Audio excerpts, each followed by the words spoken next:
बोलो जयकारा बोल मेरे श्री गुरु महाराज की जय। श्री नंगली निवासी भगवान की जय। श्री परमहंस दयाल जी महाराज की जय। श्री नंगल विहालन भगवान की जय। श्री परम गुरु भगवान की जय।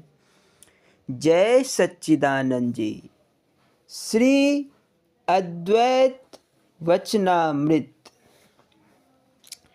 एक दिन संत योगानंद जी ने दादा गुरुदेव श्री परमहंस दयाल जी महाराज से प्रार्थना की कि श्री महाराज जी मीराबाई और गोपियों में से कौन उत्तम थे। मेरे विचार में तो मीराबाई का पद श्रेष्ठ है, क्योंकि उन्होंने श्री कृष्ण महाराज को देखा भी नहीं, केवल प्रेम में ही इस पद को पहुंच गई। गोपियों को प्रेम हो जाना तो कोई बड़ी बात नहीं, क्योंकि उन्होंने तो श्री कृष्ण महाराज का सुंदर रूप बामा आंखों से देखा था। श्री परमहंस दयाल जी बोले, यह बात नहीं है, पद गोपियों का ही बड़ा था। गोपियाँ श्री कृष्ण महाराज के साथ रहकर उनकी हर एक बात को सहन करती थी तथा उनकी कठोरता पर भी निराश ना होती थी। वे साधारण मनुष्यों के समान उनके बीच रहते सहते खाते पीते थे, और फिर भी वह उनको महायोगेश्वर तथा अवतार समझकर उनसे प्रेम करती थी। मीराबाई के साथ यह बात कहाँ हुई। मूर्ति पूजन को इसलिए प्रचलित किया है कि लोग चेतन की पूजा करने की शक्ति और योग्यता नहीं रखते हैं। मूर्ति पर चाहे 2 सेर दूध चढ़ा दो, चाहे कुछ न करो, उसका ध्यान सरल है। मुर्शिद और गुरु का ध्यान इसलिए कठिन कहा है कि वे साधारण मनुष्यों के समान लोगों के बीच में रहते सहते खाते पीते हैं, बीमार भी होते, दुखी भी दिखाई देते हैं। मानो उनकी समस्त चेष्टा और व्यवहार साधारण मनुष्यों जैसा होता है। उनकी कठोर बात को सुनकर उनके प्रेमी बेमुख भी हो जाते हैं तथा उनकी बात का सहन करना कठिन होता है। इसीलिए इन पर निश्चय आना कठिन है। चेतन की पूजा इसलिए विशेष अधिकारी को बताई जाती है। मूर्ति के पूजन में यह कठिनाइयाँ मार्ग में नहीं आती। बोलो जयकारा बोल मेरे श्री गुरु महाराज की जय। श्री स्वरूप दर्शन पाठ मार्गदर्शक। बोलो जयकारा बोल मेरे श्री गुरु महाराज की जय। ध्यान मूलम गुरुर्मूर्ति, पूजा मूलम गुरुपदम, मंत्र मूलम गुरुवाक्यम, मोक्ष मूलम गुरु कृपा।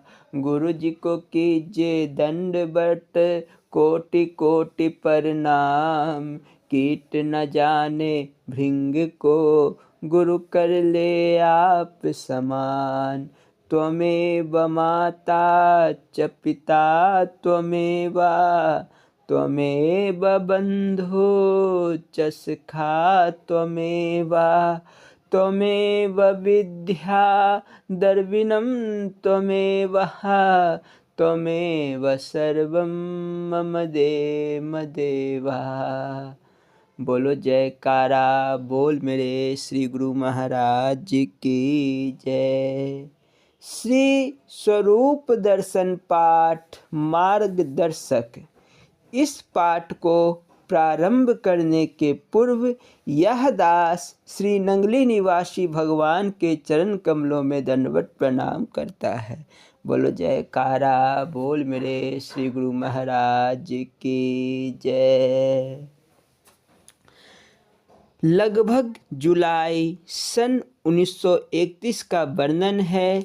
श्री महाराज जी चकौरी आश्रम में विराजमान थे।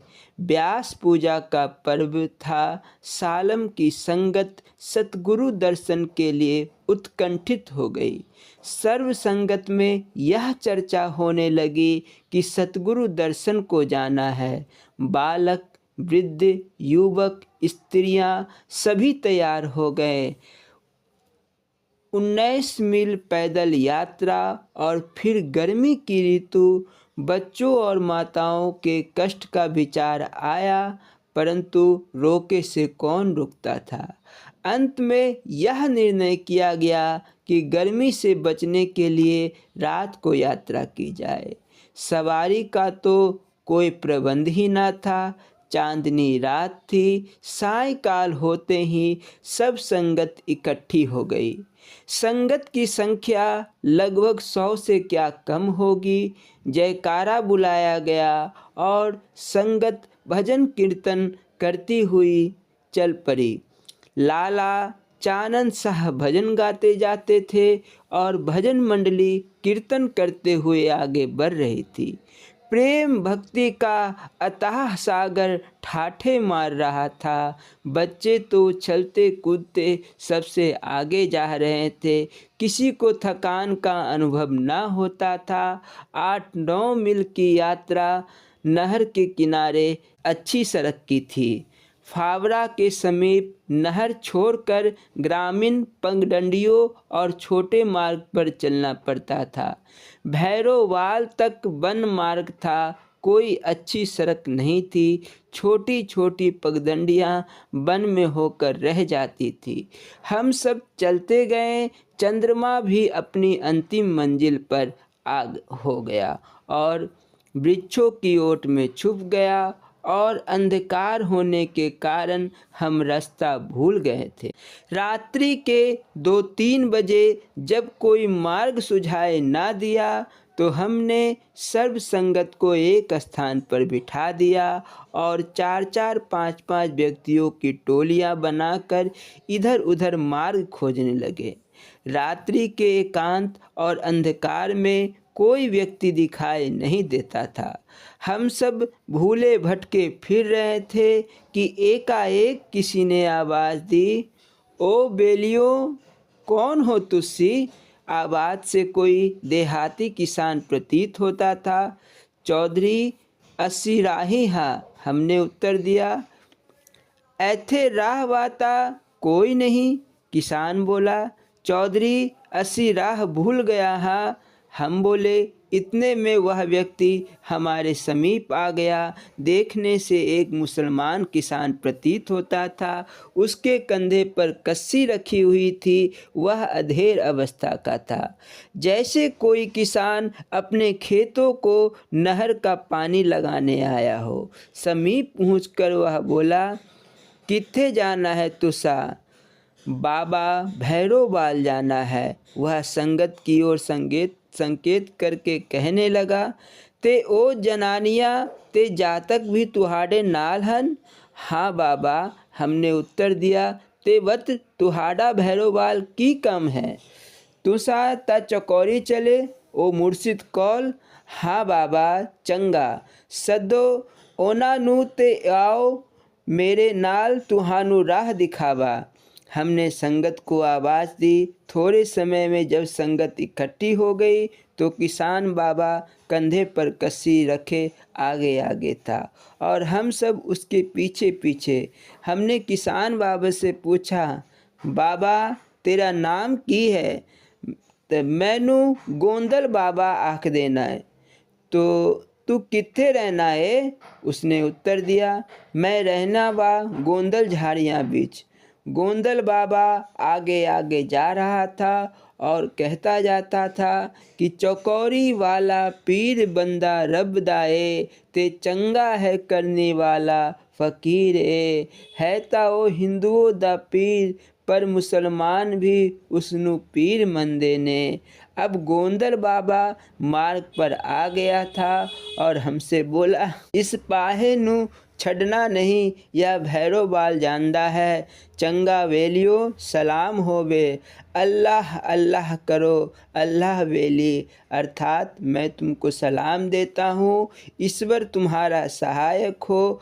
हमें तो मार्ग मिल जाने की प्रसन्नता थी, अतः किसी ने यह भी नहीं विचार किया कि गोंदल बाबा कहाँ चला गया। यात्रा करते हुए जब भैरोवाल के समीप एक कुएं पर पहुँचे, फोपो फटने के समीप थी, सब संगत विश्राम करने के लिए बैठ गई और मार्ग की भूल भुलैया पर चर्चा आरंभ हुई। सबने गोंदल बाबा का धन्यवाद किया। बाबा की सहायता की चर्चा प्रत्येक जीवा पे थी, वरना हम भूले भटके रात भर फिरते रहते। परंतु बातों बातों में आश्चर्य हुआ कि कंधे पर रस्सी रखे हुए गोंदल बाबा कहाँ से आ गए। वहाँ कोई भूमि ऐसी ना थी, ना ही शहर में पानी था, यहाँ कुआं भी तो कोई नहीं। शक हुआ कि गोंदल बाबा कौन थे। गोंदल कोई नाम भी तो नहीं, जाति अवश्य है, परंतु इस समस्या का समाधान नहीं हुआ। अंत में सब अपने मार्ग पर चल पड़े और प्रातः होते ही चकौरी आश्रम चल पड़े। दिन चढ़ चुका था। आश्रम के प्रवेश द्वार पर संगत ने खड़े होकर भजन गाया। बोलो जयकारा बोल मेरे श्री गुरु महाराज की जय। तेरे दर्शन गुरु मेरे सतगुरु सालम दी, तेरे दर्शन गुरु मेरे सतगुरु सालम दी, खरी द्वारे तेरे संगत सालम दी, खरी द्वारे तेरे संगत सालम दी, देव दर्शन गुरु मेरे संगत सालम दी, खरी द्वारे तेरे संगत सालम दी, तेरे दर्शन गुरु मेरे सतगुरु सालम दी। बोलो जयकारा बोल मेरे श्री गुरु महाराज की जय। भजन कीर्तन सुनकर सारी संगत जो आश्रम में पहले आई हुई थी हमारे साथ मिल गई और भजन कीर्तन द्वारा श्री महाराज जी से दर्शन देने की प्रार्थना की जाने लगी। महाप्रभु ने हमारी पुकार सुन ली और द्वार खोल दिए।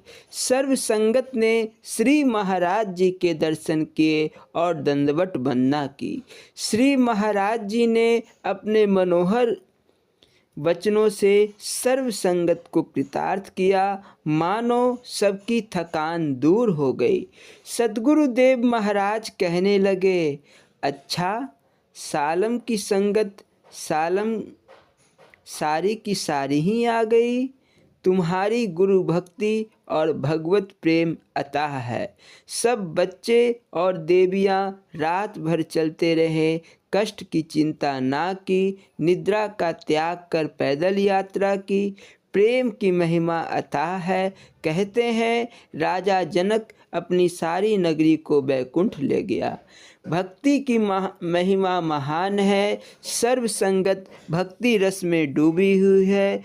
क्यों न हो, जिस स्थान पर हरि कीर्तन होता है वहाँ का वातावरण शुद्ध होकर सबके हृदय को शुद्ध कर भगवत प्रेम से मोहित कर देता है। अब श्री महाराज जी ने सत्संग प्रारंभ किया और स्वामी सतगुरु सेवानंद जी को संकेत किया। उन्होंने संत तुलसीदास जी की यह चौपाई बोली।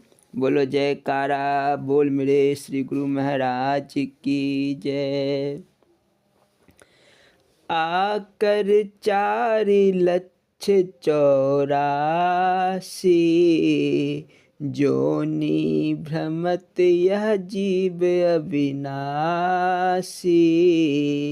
फिरत सदा माया कर प्रेरा, काल कर्म स्वभाव गुण घेरा, कब हुक करी करुणा नर देहि, देत ईस बिनु हेतु सनेहि। नर तनु भव बारिधि कहु बेरो, सन्मुख मरुत अनुग्रह मेरो। करुण धार सतगुरु दिर नावा, दुर्लभ साज सुलभ करि पावा। जो ना तरे भव सागर, नर समाज अस पाई। सो कृत निंदक मंद मति, आत्मा हन गति जाई। बोल मेरे श्री गुरु महाराज की जय। गुरुमुखों और प्रेमियों, यह जीव अविनाशी है, अपने स्वरूप को भूलकर 84 लाख योनियों में भटक रहा है। काल के चक्र में पड़ा हुआ है। अल्पज्ञ स्वभाव से निर्गुणी माया के अंधकार में भटक रहा है। स्वर्ग आदि लोकों को उसने सुख का साधन समझ रखा है। स्वर्ग और नरक के चक्कर में पड़ा हुआ है और इस भूल भुलैया में जन्मता और मरता रहता है। आत्मबद्ध ही उसका निज स्थान है और जब तक अपने निज स्थान को नहीं पहुंचता उसे शांति नहीं मिलती।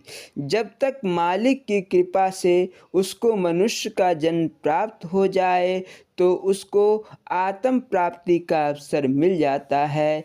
इस अवसर पर वह लाभ उठाकर वह कृपा के सागर सतगुरु की शरण में जाए तो उसे सीधा मार्ग मिल जाता है। जो मनुष्य नर तन पाकर भी इस भव सागर से पार उतरने का उपाय नहीं करते वे मतिमंद और आत्मघाती है। नर तन पाकर इस अवसर से लाभ उठा ले अर्थात मोक्ष प्राप्त कर ले, नहीं तो इसे 84 में बार बार भटकना पड़ेगा। देखो भाई, एक बात मैं तुमको पते की बताता हूँ। सतगुरु का कार्य सत्य मार्ग दर्शाना है और अपने आप की पहचान कराना है। सतगुरु जिज्ञासु को ब्रह्मपद आत्म धाम पहुँचाते हैं, मार्ग के सारे कष्टों को दूर करते हैं। ओखी घटियों और मुश्किल पैंदे सतगुरु की कृपा से ही तय होते हैं। आकाश मंडल में भ्रमण करते हुए एक ऐसा स्थान भी आता है जहाँ महा अंधकार है, जिसे भंवर गुफा कहते हैं। मार्ग भूलने का वहाँ डर होता है। इस महा अंधकार में प्रकाश करना और ठीक मार्ग पर अपने साथ ले जाना संत सतगुरु का कार्य है।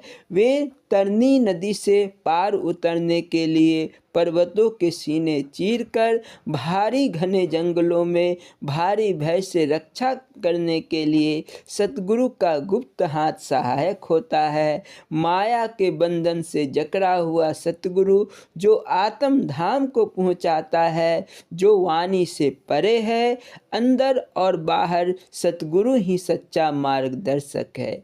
जब श्री महाराज जी ने संकेत किया और स्वामी गुरु दर्शनानंद जी खड़े हो गए, उन्होंने यह शब्द गाया, बोलो जयकारा बोल मेरे श्री गुरु महाराज की जय। गुरु की मूर्ति मन में ध्यान, गुरु के शब्द मंत्र मन मान। गुरु के चरण हृदय ले धारो, गुरु पार ब्रह्म सदा नमस्कारो। मत कोई भूले भरम संसारा, गुरु बिन कोई न उतरे पारा। भूले को गुरु मार्ग पायो, अबर त्याग हरि भक्ति लायो। जन्म मरण की गुरु त्रास मिटाई, गुरुपुरे की बेअंत बरी आई। गुरु प्रसाद उरद कमल विकासा, अंधकार में भयो प्रकाशा। जो कुछ किया सो गुरु ते जाना, गुरु कृपा ते मुकुट मन माना। गुरु करता गुरु करने जो होग, गुरु परमेश्वर है भी ओग। कहना नख प्रभु हो जनाई, बिन गुरु भुक मुक्ति न पायो भाई। जाके मन में गुरु की प्रतीति, तिस जन पावे प्रभु पद प्रीति। कहना नकता का पूरन, गुरु चरनी जा का मन लाग, गुरु चरनी जा का मन लाग। बोलो जयकारा बोल मेरे श्री गुरु महाराज की जय।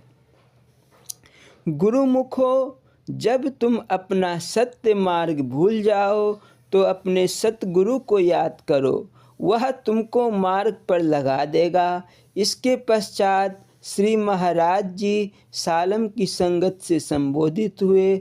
अच्छा भाई, तुमको बहुत कष्ट हुआ होगा। रात्रि की यात्रा थी और चांद भी छुप गया था। अंधेरे में तुम मार्ग भूल गए होंगे। देवियों और बच्चे थक गए होंगे।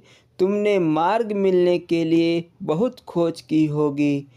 हमने विनती की। श्री महाराज जी, एक किसान गोंदल बाबा आ गया था। उसने हमें अंधकार में मार्ग खोजते हुए पगडंडी पर लगा दिया। परंतु आश्चर्य तो यह है कि आधी रात को गोंदल बाबा कहाँ से आ गया। पानी तो नहर में था नहीं, वह खेतों को पानी लगाने वाला प्रतीत होता था। उसने कंधों पर रस्सी कसी भी उठा रखी थी। श्री सतगुरुदेव महाराज जी कहने लगे, भक्तों के कारज संवारने भगवान स्वयं आ जाते हैं। भीड़ पर तो वह भूले को मार्ग दिखाते हैं। वह स्वामी प्रत्येक स्थान पर विद्यमान और सहायता करता रहता है। भक्त भगवान की भक्ति करता है तो भगवान प्रत्येक समय भक्त की देखभाल करता है। जिस प्रकार माता अपने छोटे बच्चों का ध्यान रखती है, वही सच्चा स्वामी किसान का रूप बनाकर आया और तुम्हें मार्ग दिखा गया। इसमें आश्चर्य की कोई बात नहीं। स्वामी से सच्चा प्रेम करने में अथाह शक्ति है। भाव शुद्ध होने चाहिए। स्वामी को आने में देर नहीं लगती। सच्चे प्रेम और लगन की आवश्यकता है। बोलो जयकारा बोल मेरे श्री गुरु महाराज की जय। स्वामी हीरानंदपुरी जी महाराज जी की लीला संस्मरण एवं अमृत प्रवचन। बोलो जयकारा बोल मेरे श्री गुरु महाराज की जय।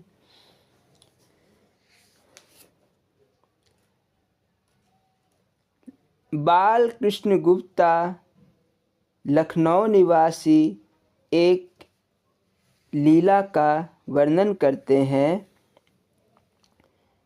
जाको राखे साइया। मेरा जन्म 1 सितंबर 1942 को श्री गद्दी परमहंस हीरापुरी आश्रम नंगल विहाला में सुबह 3:40 पर हुआ। स्वामी हीरानंदपुरी जी महाराज भोर में उठकर स्वयं भी भजन अभ्यास पर बैठते थे और कहते थे, उठो प्रेमियों उठो। कहते हैं कि जन्म होते ही मैं तेज स्वर में रोया, मानो मैं क्यों इस संसार में आया। मेरी बड़ी बहन सुश्री सत्यावंती ने मुझे उठाया और श्री महाराज जी के कमरे की ओर ले भागी। तुरंत श्री महाराज जी ने फरमाया, बाल कृष्ण को ले आई। बस पैदा होते ही नामकरण भी हो गया। नाम सुनते ही मेरा रोना बंद हो गया। समय के साथ साथ मैं बड़ा होने लगा। मेरे पिता श्री लाला लाहौरी राम जी उन दिनों लाहौर में रेलवे में कार्यरत थे। बात सन 1946 की है। तब मैं 3 वर्ष का था। हमारा निवास लाहौर में गुआल मंडी के पास मसूज लॉज में था। उस लॉज में ऊपर नीचे कुल मिलाकर 40 परिवार रहते थे और लगभग सभी गुरु महाराज जी के भक्त थे। हमारे घर के ठीक सामने गुरु महाराज जी के अनन्य प्रेमी भक्त श्री नानक चंद जी दूसरी मंजिल पर रहते थे। बचपन से ही संस्कार बस हमें भी श्री चरणों में लगाव हो गया था। एक दिन मैंने देखा कि एक ट्रक भगवे रंग के कपड़े निकाले जा रहे हैं।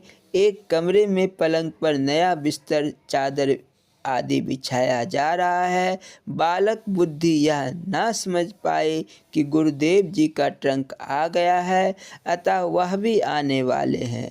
खाना खाकर आदि मैं सड़क पार कर भक्त नानक चंद जी के घर जा पहुंचा। उनके यहाँ जाकर उनकी बालकोनी के छज्जे से टांगे बाहर लटका दी और सलाखों को पकड़कर बैठ गया और उनके परिवार के सदस्यों से बात करने लगा। मैंने उन्हें कहा, हमारे घर गुरु महाराज जी आने वाले हैं, उनका ट्रंक हमारे घर आ गया है। उनकी पत्नी ने कहा, गुरु महाराज जी तो हमारे घर आने वाले हैं, उनका ट्रंक हमारे घर आ चुका है।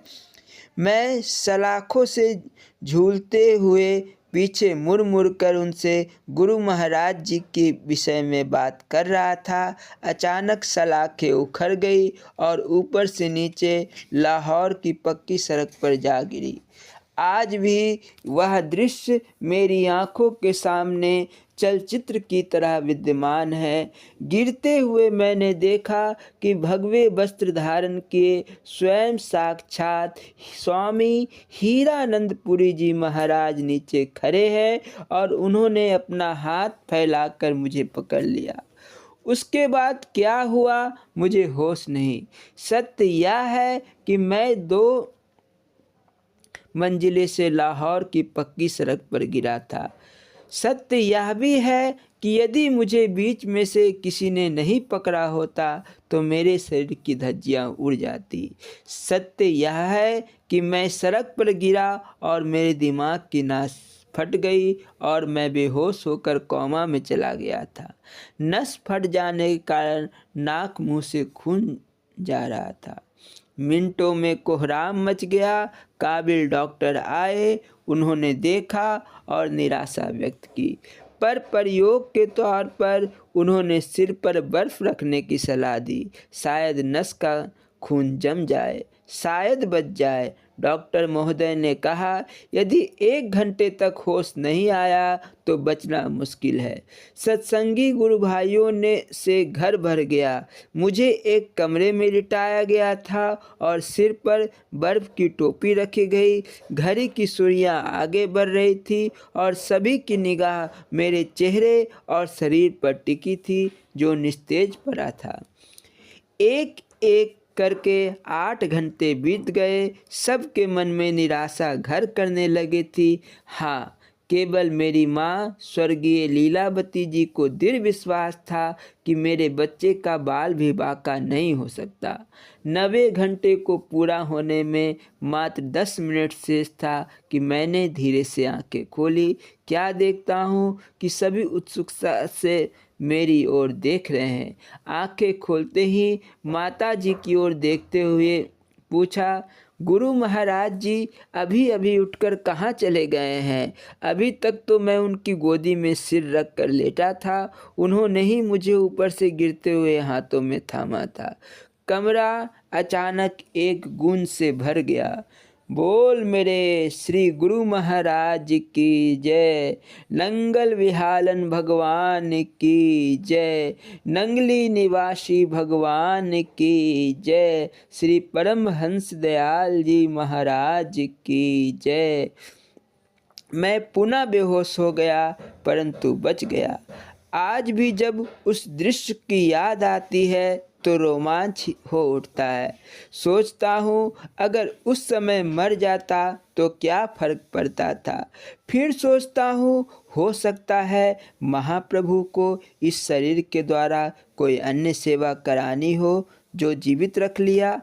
जिसे वह स्वयं जीवित रखना चाहे उसका काल भी क्या बिगाड़ सकता है। यह मैं निश्चित रूप से कह सकता हूँ कि मेरी रक्षा करने वाले स्वामी हीरानंदपुरी जी महाराज जी के अतिरिक्त और कोई न था। बोलो जयकारा बोल मेरे श्री गुरु महाराज की जय। स्वामी हीरानंदपुरी जी महाराज जी के अमृत प्रवचन। बोलो जयकारा बोल मेरे श्री गुरु महाराज जी की जय। इस प्रवचन को प्रारंभ करने के पूर्व यह दास स्वामी हीरानंदपुरी जी महाराज जी के चरण कमलों में दंडवत प्रणाम करता है। बोलो जयकारा बोल मेरे श्री गुरु महाराज जी की जय। स्वामी हीरानंदपुरी जी महाराज जब अपने अमृत प्रवचनों को प्रारंभ करते थे तो प्रारंभ करने के पूर्व हरिओम की ध्वनि लगाते थे। बोलना जी हरिओम हरिओम हरिओम। बोलो जयकारा बोल मेरे श्री गुरु महाराज की जय। गुरु ईश्वर एकता यस्म देवे परा भक्ति यथा देवे तथा गुरा तस्य ते कथिताहार्था प्रकाशन्ते महात्मने। श्वेताश्वतरोपनिषद अध्याय 6 मंत्र 23। अर्थात जिसकी परम देव परमेश्वर में परम भक्ति है तथा जिस प्रकार परमेश्वर में है उसी प्रकार गुरु में भी है, उस महात्मा पुरुष में यह बतलाए हुए रहस्यमय अर्थ प्रकाशित होते हैं। कबीर जी भी इस प्रकार कहते हैं। गुरु को मानुष जानते चरणामृत को पान ते नर नरक जाएंगे जन्म जन्म होई स्वान। गुरु गोविंदो नो खरे किसके लागो पाए बलिहारी गुरु आपने जिस गोविंदियो बताए। गुरु समरत सिर पर खरे क्या कमी तो ही दास रिद्धि सिद्धि सेवा करे मुक्ति न छोड़े पास। 3 लोक नवखंड में गुरु से बड़ा न कोई करता करे सो कर न सके गुरु करे सो होय। भरम निवारण भय हरन दूर करन संदेह गुठिया खोले ज्ञान की सो सतगुरु कर ले है। सतगुरु मेरा सूरमा करे शब्द की चोट मारे गोला प्रेम का ढय भरम का कोट।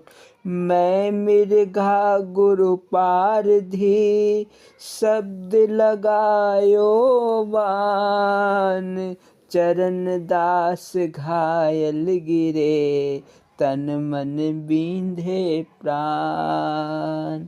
सतगुरु के मारे मुए बहुरी न उपजे आए 84 बंधन छूटे हरिपद पहुँचे हाय। सतगुरु के बचनों मोए, धन्य जिन्हों के भाग।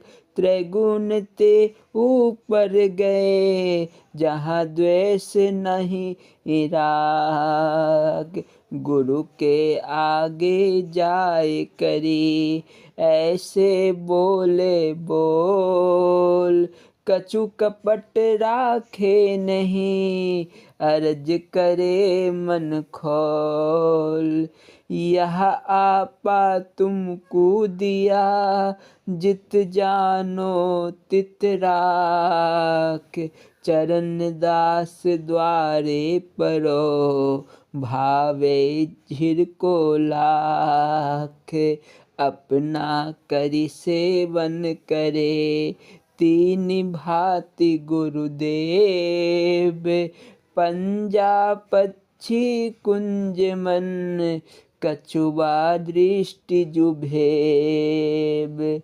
जो वै बिसरे घरी भी, तो गंदा होई जाए। चरण दास यो कहत है, गुरु को राखि रिझाए।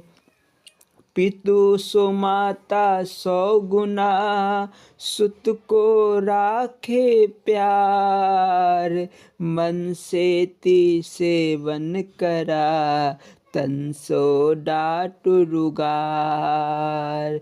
जो दुर्शीष भी हो लगे असीस। सेवन करी समरथ कियो, उन पर बारो शीस।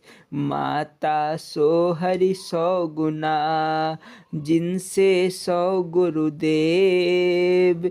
प्यार करे अब गुण हरे, चरण दास सुख देव। कांचे भार सुर है, जो कुम्हार को नेह। भीतर सो रक्षा करे, बाहर चोटे दे।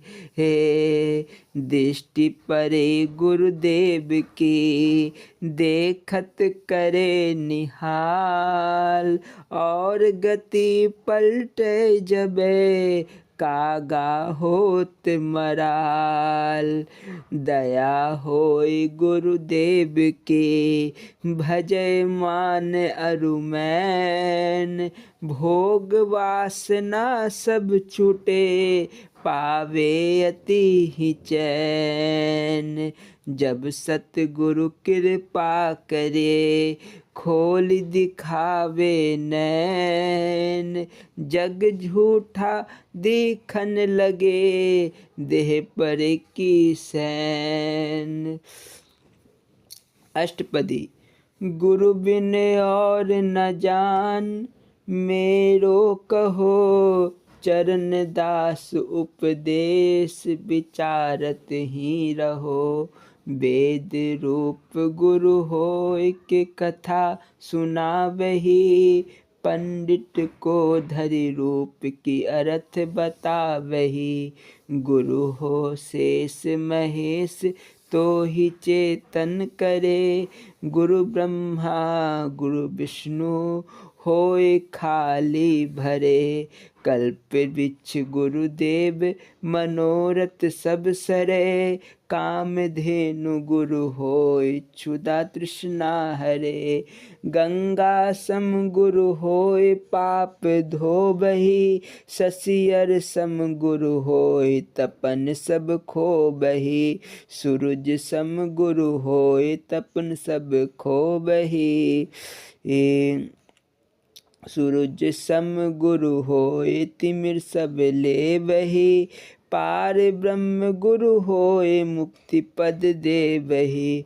गुरु ही को करि ध्यान, नाम गुरु को जपो। आपा दीजे भेंट पूजन, गुरु ही थपो। समरथ श्री सुखदेव, कहा महिमा करो। स्तुति कही न जाए, शीस चरणन धरो। हरि रूठे कछु डर नहीं, तू भी दे छुटकार। गुरु को राखो शीस पर, सब विधि करे सहाय।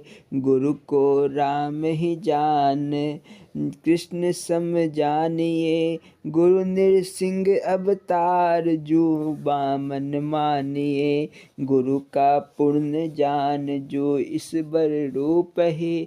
सब कुछ गुरु को जान, ये बात अनूप ही। हरि गुरु एक ही जान, यह निश्चय लाइए। दुविधा ही को बोझ जो बेग बगाइए। धर्म पिता गुरु जान, जो दृढ़ता राखिए। लाज सकुच करि ठान, ढिठता नाखिए। मेरा यह उपदेश हिय में धारियो। गुरु चरणन मन राखी, सेवा तन गारियो। जो गुरु झिड़कै लाख, तो मुख नहीं मोरियो। गुरु सो नेह लगाए, सबन सो तोरियो। जो शीस साचा होए, तो आपा दीजियो। चरण दास की सीख समझ कर लीजियो। मोह को श्री सुखदेव ही समझाइया। वेद पुराण माहि जो मुहि गाहिया। ओम सत्यम बोधमयम नित्यम गुरु शंकर रूपनिम। यमाश्रित्रोहि वक्रोपि चंद्र सर्वत्र वंदते। बोलो जयकारा बोल मेरे श्री गुरु महाराज की जय। अर्थ, अब मैं ज्ञान में जो सर्वदा एक सा बना रहे, साक्षात शिव स्वरूप गुरु जी की वंदना करता हूँ। जैसे महादेव जी के आश्रम टेढ़ा भी द्वितीया का चंद्रमा सब जगह पूजा जाता है, वैसे ही गुरु जी के आश्रय से कुटिल मनुष्य भी वंदनीय हो जाता है। बोलो जयकारा बोल मेरे श्री गुरु महाराज की जय। बंदो गुरुपद कंजे, कृपा सिंधु नर रूप हरि। महामोहनितम पुंजे, जासु वचन रवि करनि करा। अर्थात मैं श्री गुरुदेव जी के चरण कमलों की वंदना करता हूँ, जो कृपा के समुद्र और मनुष्य रूप साक्षात हरि है। जैसे सूर्य नारायण की किरणों से घोर अंधकार का समूह दूर हो जाता है, वैसे ही श्री गुरुदेव के उपदेश से महामोह अर्थात रूपी अविद्या रात्रि नष्ट हो जाती है। बंदो गुरु पद पदु में परागा, सुरचि सुवास सरस अनुरागा। अमीय मूरी में चूरन चारो, समन सकल भवरुज परिवारो। अर्थात मैं गुरु जी के चरण कमलों की रज की वंदना करता हूँ। जैसे कमल पुष्प की पराग शोभा सुगंध और रस से भरा होता है, वैसे ही श्री गुरुदेव के चरणों की रज भी है। वह सजीवन मूल के चरण चूर्ण के समान है। उसका सेवन करने से जन्म मरण रूपी संसार का रोग परिवार सहित नाश हो जाता है।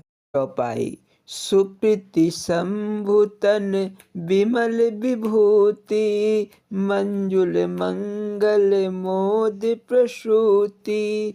जन मन मंजु मुकुर मल हरनी, किए तिलक गुण गण बस करनी। अर्थात फिर वह रज पुण्यमयी श्री शिव जी की देह की निर्मल विभूति के समान है, जिसके लगाने से अंतःकरण स्वच्छ होता है। अर्थात काम, क्रोध, लोभ, मोह, अहंकार और ईर्ष्या, ये 6 विकार दूर होते हैं। मंगल अर्थात योग क्षेम की करने वाली, क्योंकि परमेश्वर के भजन में अनेक विघ्न होते हैं, उनके दूर करने वाली है। और मोद अर्थात ब्रह्मानंद देने वाली है। इसी से श्री गुरुदेव जी के चरणों की धूल मंजुल मंगल और मोद की प्रसूति अर्थात उत्पन्न करने वाली है। शिष्य के दर्पण रूपी मन को स्वच्छ रखती है और उस राज का तिलक लगाने से गुण समूह जो कि न्याय शास्त्र में कहे गए हैं बस हो जाते हैं।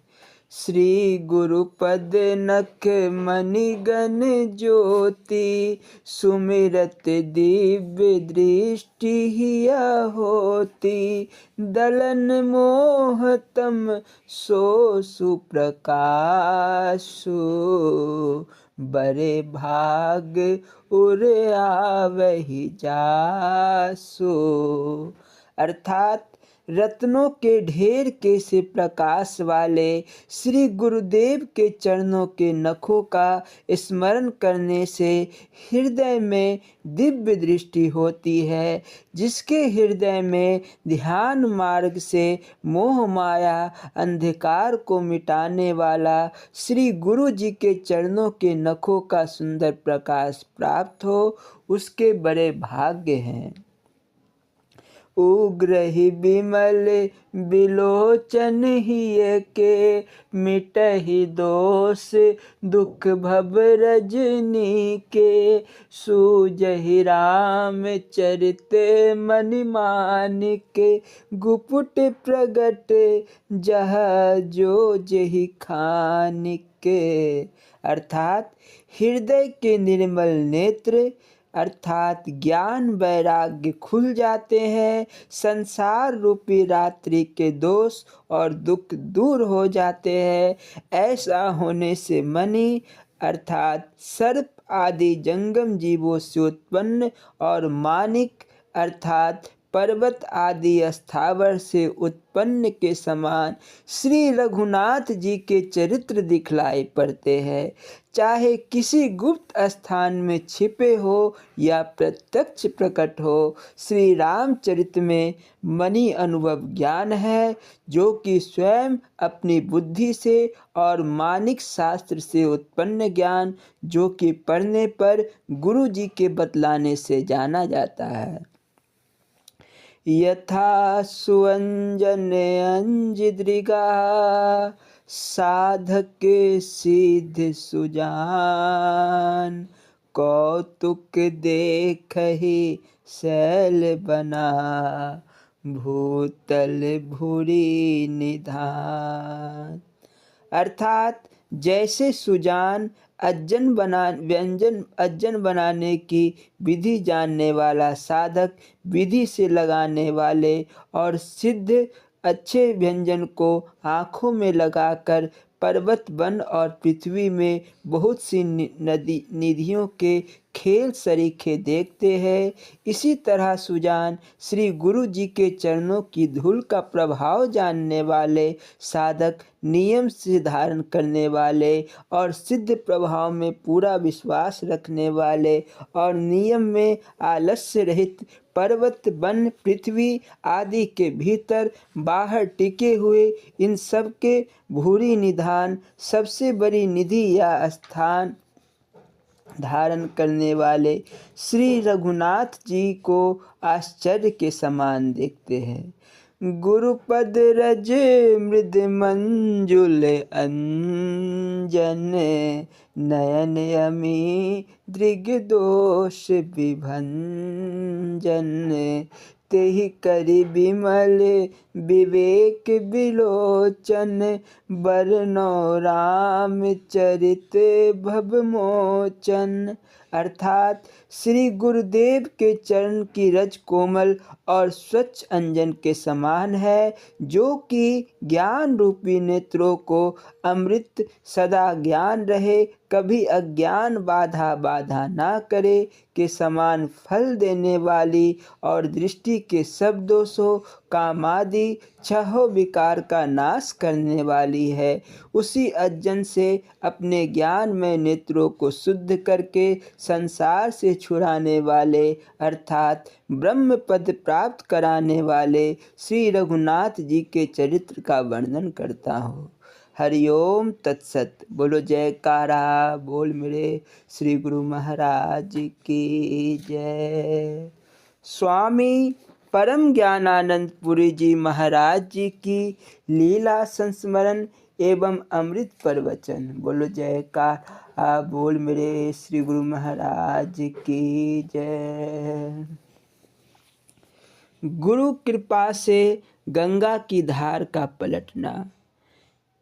ये बात सन 1985 की है। मुरादाबाद में वज्रघाट था। वहाँ गंगा की तेज धारा से 50 फीट प्रति घंटे की रफ्तार से कटाव जारी था। यह दास अपने सहयोगियों, कर्मचारियों एवं श्रमिकों के साथ बचाव कार्य में लगा था।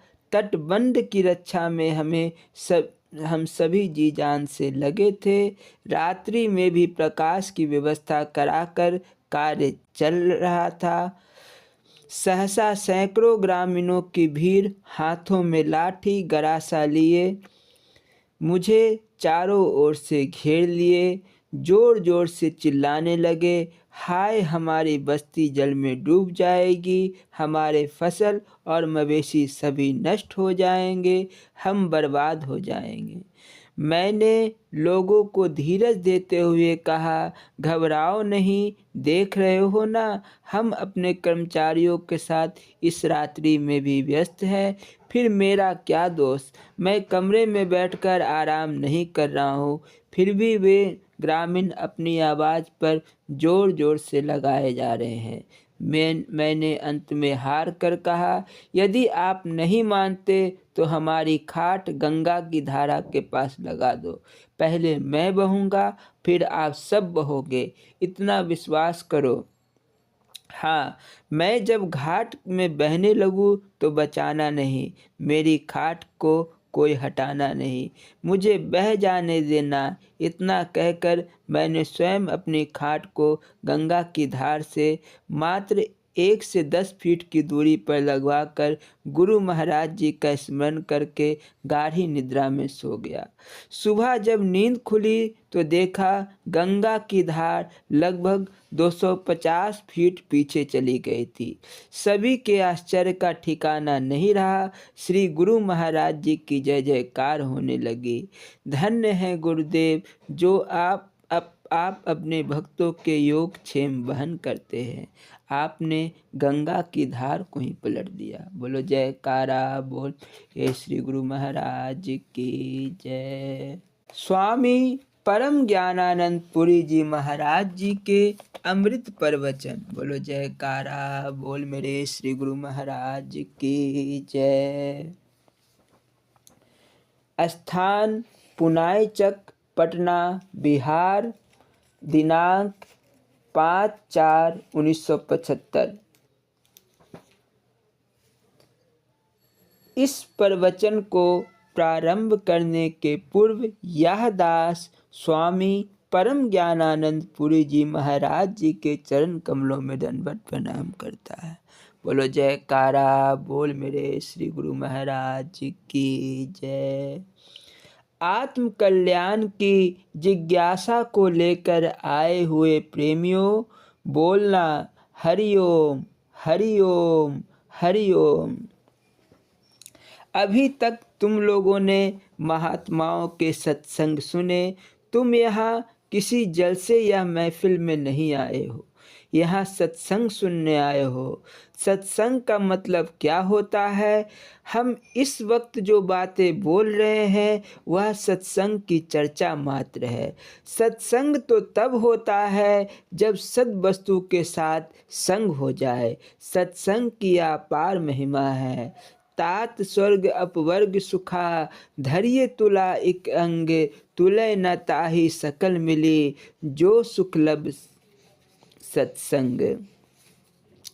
हम लोग तो महीनों सुनते हैं पर बात नहीं बनती। कारण हम सत्संग नहीं करते, सत्संग की चर्चा करते हैं। सत्संग सुना नहीं जाता, किया जाता है। हमें अपने जीवन में सत्य की प्राप्ति करनी है। यहाँ तुमको उसी सत्य के विषय में समझाया जाता है कि वह है क्या चीज़। इस संसार में जो कुछ भी आँखों से दिखता है, कानों से सुनाई पड़ता है तथा दूसरी इंद्रियों से ग्रहण किया जाता है, वह सब असत्य है। परम सत्य तो इंद्रियों का विषय ही नहीं है। वह सत्य इस संसार से परे की चीज़ है, दिक् और काल से ऊपर है, उसका कभी नाश नहीं होता। यही सत्य ईश्वर, परमात्मा आदि नामों से पुकारा जाता है। हमारे शास्त्र कहते हैं कि वह सत्य सर्वत्र तथा सर्वदा वर्तमान रहता है। प्रभु सर्वज्ञ सर्वत्र समाना। जो चीज़ सब जगह है उसमें आने जाने की क्रिया हो ही नहीं सकती। जो सर्वत्र है वह कहाँ से आएगा और कहाँ जाएगा। दुनिया में सब लोग उस सत्य का प्रत्यक्ष देख रहे हैं, मगर उन्हें इसकी अनुभूति नहीं होती। वे उसे पहचानते नहीं। इसी कारण वे उसे ना पकड़ कर असत्य को पकड़ लेते हैं। कहीं जाते हुए तुमने किसी पत्थर पर रुपया पड़ा देखा, तुम फौरन रुपया उठा लेते हो और पत्थर को व्यर्थ जानकर छोड़ देते हो। आगे जाने पर कोई जानकार आदमी मिलता है जो बताता है कि जिस पत्थर पर वह रुपया तुम्हें मिला वह पारस था। तुमने पारस का नाम तो सुना था मगर उसकी पहचान न थी, इसीलिए तुमने पारस छोड़कर रुपया उठा लिया था। अब जब तुमने जान लिया कि वह पारस था तो झट रुपया फेंक कर उसे उठा लाते हो। इसी तरह वह ईश्वर पारस की तरह है और संसार के भोग्य पदार्थ रुपये की तरह। हम नित्य व्यवहार में भोग्य पदार्थों को हिलाते रहते हैं, अतः उन्हीं से हमारा परिचय है, किंतु उनके पीछे छिपे भगवान को हम नहीं पहचान पाते। संसार को ही हम अपना मानकर विषयों की दौड़ते चलते हैं, विषयों की ओर दौड़ते चलते हैं। हमने भगवान का नाम भर सुन रखा है, इस प्रकार वह प्रभु है तो हमारे पास ही, मगर उसकी पहचान हमें नहीं होती। कार्य अपने कारण से भिन्न नहीं होता। जैसे मिट्टी कारण है और वह घड़ा कार्य। घड़ा मिट्टी से अलग चीज़ नहीं होता। मिट्टी के अतिरिक्त घड़ा कुछ है ही नहीं। इसी प्रकार जब आदमी का अंतःकरण शुद्ध हो जाता है तो उसे पता लग जाता है कि यह जगत ही ब्रह्म है। हरिरम्य जगता जगदिदम हरि। ऐसा व्यक्ति सभी पदार्थों में एकमेव आत्मा के दर्शन करता है। इसी प्रकार भक्त को सर्वस्व अपना इष्ट नजर आता है। वह जिस रूप में भगवान की उपासना करता है उसी रूप में वह उसका प्रत्यक्ष करता है। ज्ञानी को सर्वत्र अपनी आत्मा का बोध होता है। एक रास्ता ज्ञान का और दूसरा भक्ति का बताया गया है। ज्ञान मार्ग में तो केवल शुद्ध सत्व गुण प्रधान व्यक्ति का ही अधिकार हो सकता है। हम वाचक ज्ञानी हो सकते हैं पर वह वास्तविक ज्ञान नहीं होता। जब मामूली चीज़ों का बयान करने में भी हमारी वाणी असमर्थ हो जाती है तो वह सत्य की व्याख्या भला कैसे हो पाएगी। आजकल के ढोंगी लोग कहते फिरते हैं कि भगवान को तुरंत दिखा देंगे, पंजाब में एक जट ऐसे ही किसी ढोंगी के पास ईश्वरीय ज्ञान के विषय में पूछ समझने लगा।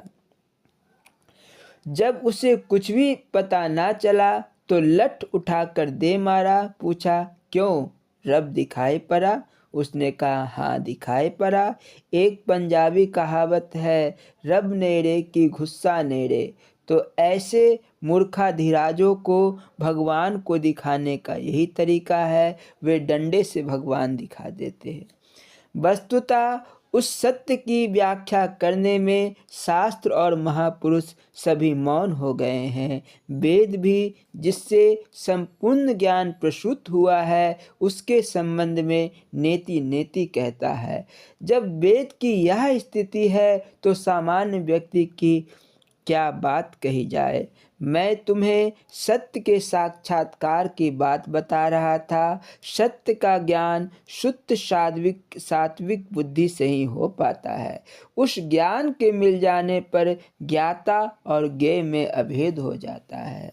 दीदार दिलरुबा का दीवार कह कहा है, उस पार को जो झाका इस पार फिर कहाँ है। तुलसीदास जी का कहना है कि उस सत्य को जाना जाता है, देखा नहीं जाता। जो देखा जाएगा वह नासवान होगा, वह सत्य नहीं हो सकता। सत्य तो अनिश्वर होता है। जब तक तुम्हारा अहम भाव खत्म नहीं होगा तब तक तुम अपने बंधन को काट नहीं सकते। भक्त लोग उपासना के द्वारा अपने अहम को इष्ट देव पर ले जाते हैं। भक्तों का अहम इस तरह खत्म हो जाता है। ज्ञानी अपना अहम भाव परम तत्व पर ले जाते हैं, उनका अहम इस तरह खत्म हो जाता है।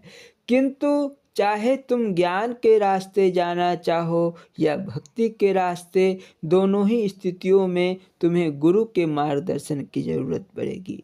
दुनिया का कोई भी काम गुरु के बिना संभव नहीं होता।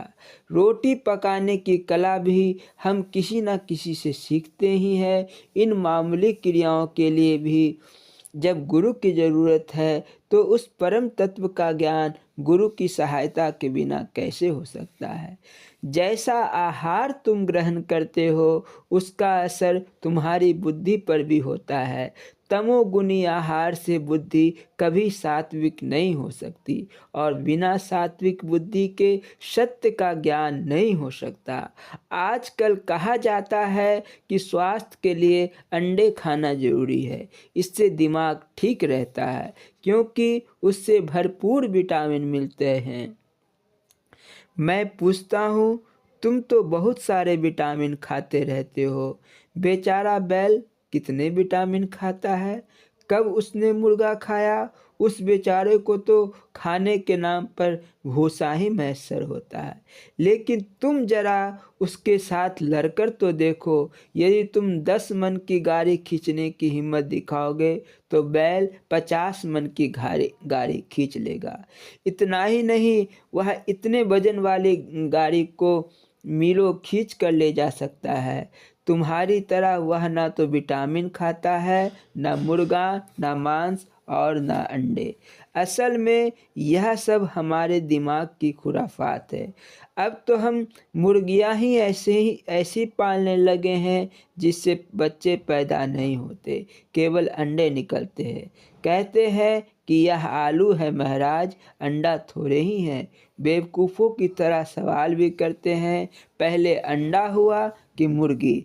ऐसे लोग खुदा को भी नहीं मानते, लेकिन उनके ना मानने से ईश्वर के अस्तित्व में कोई फर्क नहीं पड़ने को है। लेकिन उनके ना मानने से ईश्वर के अस्तित्व में क्या फ़र्क पड़ने को है। वे कहते हैं कि अगर भगवान है तो दिखा दो। क्या कोई भैंस है, दिखा दे? दिखाने का क्या सवाल है। एक शहर था, वहाँ के राजा से लोगों ने शिकायत की कि राज्य के पंडित और महात्मा भगवान का नाम ले लेकर सबको ठगते रहते हैं। उन्होंने भारी जुल्म मचा रखा है। राजाओं को तो सिर्फ कान ही हुआ करते थे,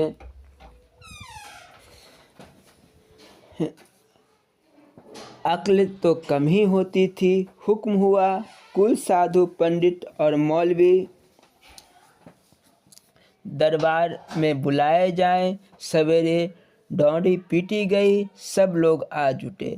बोले सरकार का क्या हुक्म है? राजा बोला जिस भगवान के नाम पर तुमने इतनी लूट मचा रखी है उसे मुझे अभी दिखा दो, अन्यथा तुम सबको फांसी पर चढ़ा दूंगा। राजा की बात सुनकर सबकी अक्ल गुम हो गई। भला भगवान भी कोई दिखाने की चीज है? राजा फिर बोला अगर तुम भगवान को नहीं दिखा सकते तो तुम सब मेरा राज्य छोड़कर अभी बाहर चले जाओ। अगर कल सवेरे दिखाई पड़ोगे तो सिर कटवा दूंगा। सब के सब पंडित राज्य छोड़कर भाग चले।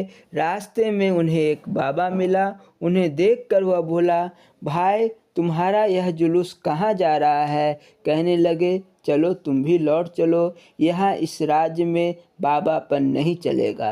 राजा का दिमाग खराब है, कहता है भगवान को दिखा दो अन्यथा सबका कत्ल कर दूंगा। बाबा ने कहा वह कौन सी बड़ी बात है, चलो अभी हम उसे भगवान को देते हैं। बाबा के आश्वस्त करने पर पुनः सब लोग उन्हीं के साथ राज दरबार में आए। उस महात्मा ने कहा राजन मैं तुम्हें अभी भगवान को दिखा देता हूँ, किंतु उसे देखने के लिए जौहरी की आँख चाहिए। अगर तुम जौहरी की आँख ले आओ तो अभी तुरंत भगवान दिख जाएंगे। राजा बोला यह कौन सी बड़ी बात है, हमारे राज्य में जौहरियों की क्या कमी? उनमें से किसी एक की आँख ले लेना कोई मुश्किल नहीं। इसके बाद राज्य के तमाम जौहरियों को दरबार में बुलाया गया। राजा ने कहा तुम में से कोई केवल 10 मिनट के लिए मुझे अपनी आँख दे दे। सभी जौहरी एक दूसरे का मुंह ताकने लगे। कैसा पागल राजा है, आंखें भी चली जाएगी और कुछ फ़ायदा भी नहीं होगा। आखिर उनमें एक बूढ़ा जौहरी साहस करके बोला राजन आपको मेरी आँख मिल जाएगी, मगर इसके बदले 6 महीने तक आपको मेरा हुक्का भरना होगा, सेवा करनी होगी। जौहरी की बात सुनकर राजा आग बबूला हो गया। कड़क कर बोला बदतमीज तुम्हारी इतनी हिम्मत कि मेरे साथ इस बेअदबी से बोलो, अभी तुम्हें फांसी पर लटका देता हूँ। महात्मा जी ने बीच बचाव करते हुए आगे बढ़कर कहा राजन गुस्सा ठंडा करो और जरा मेरी बात सुनो। इस वक्त तुम राजा की हैसियत से नहीं बल्कि याचक के रूप में जौहरी की आंख मांग रहे हो, इसलिए जौहरी जैसा करता है वैसा तुम्हें करना होगा। जौहरी की आंख की कीमत तो तुम्हें अदा करनी ही होगी। जबरदस्ती रौब दाव से कुछ न बनेगा। राजा ने कहा इस बाबा ने मुझे गजब के चक्कर में डाल दिया। अच्छा भाई वजीरों संभालो यह राजपाट, मैं चला इस जौहरी की सेवकाई करने। 6 माह तो किसी तरह गुजारने ही है, मगर 6 माह इस जौहरी के खानदान को मिटाकर रख दूंगा। मगर 6 माह के बाद इस जौहरी के खानदान को मिटा कर रख दूंगा। जौहरी राजा को अपनी दुकान पर ले गया। उन्हें बैठाकर अलमारी से अपना बक्सा निकाला। उसमें तरह तरह के लाल जवाहरात, मोती, पन्ना, पोखराज आदि पड़े हुए थे। जौहरी राजा के प्रत्येक रत्न की पहचान कराने लगा। रोज ही उसे नए नए रत्नों की पहचान होती गई। जौहरी बीच बीच में कोई दूसरा पत्थर राजा को पकड़ा देता और उसे पहचानने को कहता। नहीं पहचानने पर तरह तरह के उसके लक्षण बताता। इस प्रकार 6 महीने में राजा को रत्नों का पूरा पूरा ज्ञान हो गया। अब यदि उसके सामने कोई नकली पत्थर दिखता तो वह झट समझ जाता। 6 महीने बीत जाने पर जौहरी ने कहा राजन उस दिन आप मेरी आँख मांग रहे थे, मेरी आँखें नाहक चली जाती और आपको भी कोई फ़ायदा नहीं होता। आज आपकी आँख में भी वही गुण आ गया जो मेरी आँख में है। अब आपको जौहरी की आँख मिल गई। राजा वहाँ से चल पड़ा। सोचा अब तो जौहरी की आँख मिल ही गई है, यदि उस बाबा ने भगवान को नहीं दिखाया तो उसकी खबर लेता हूँ।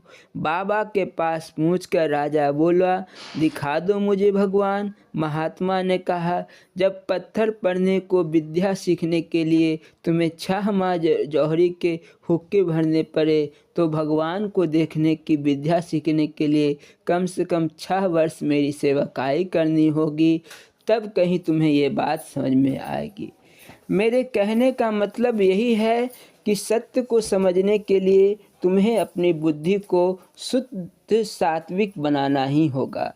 तुम लोग शाब्दिक ज्ञान में ज़रूर माहिर हो, कहते हो कि जिस चीज़ को हम देखते नहीं उसे कैसे मान सकते हैं। भगवान को देखा नहीं इसलिए वह भी नहीं है। मैं पूछता हूँ, तुम अपने बाप को देखा है? सभी माँ के कहने पर विश्वास करते हैं, किसी ने नहीं देखा अपने बाप को। मकान बनाने वाले मिस्त्री को ना देखने का मतलब यह तो नहीं कि मकान को बनाने वाला ही कोई नहीं है। मकान ही इसका सबूत है कि इसका मिस्त्री ज़रूर होगा। इसी प्रकार शास्त्र रूपी माँ कहती है कि ईश्वर है। अब हमें उसका कहना मान लेना है। जब मान गए तो शास्त्र की ओर से जो दूसरी आज्ञाएं मिली है उनके मुताबिक चलना है। शास्त्र विहित कर्मों को निष्काम भाव से करना है। हमसे गलती यह होती है कि हम कर्म सकाम भाव से करते हैं। एक अंधी बुढ़िया थी, जब वह आटा पीसती थी तो एक कुतिया वहीं बैठी बैठी आटा चाटती जाती थी। इसी प्रकार हम भी अपने कर्म तो करने जाते हैं, मगर काम, क्रोध, लोभ, मोह और अंधकार रूपी कुतिया उसे चाट जाती है। सकाम पूजा अच्छी नहीं कही जा सकती। भगवान के मंदिर में जाकर हम प्रार्थना करते हैं, एक बार नाती का मुंह देख लेते तो उसके बाल चढ़ाने फिर यहाँ आते। देखो ठगी की हद। कथा हम जरूर सुनेंगे, मगर लड़का होगा तब। कथा अगर पहले सुन ली और लड़का नहीं हुआ तो गाली बकने और कथा को बेकार बताने लगे। यह क्या हमारा भगवान के साथ बिजनेस नहीं है? यही है रजोगुनी और तमोगुनी बुद्धि का लक्षण। तुम्हें ऐसा नहीं बनना है। अंतःकरण जब तक शुद्ध नहीं होगा तब तक परम तत्व समझ में नहीं आ सकता। जय गुरु आशीर्वाद। बोलो जयकारा बोल मेरे श्री गुरु महाराज की जय। श्री नंगली निवासी भगवान की जय। श्री परमहंस दयाल जी महाराज की जय। श्री नंगल विहालन भगवान की जय। श्री परम गुरु भगवान की जय। जय सच्चिदानंद जी।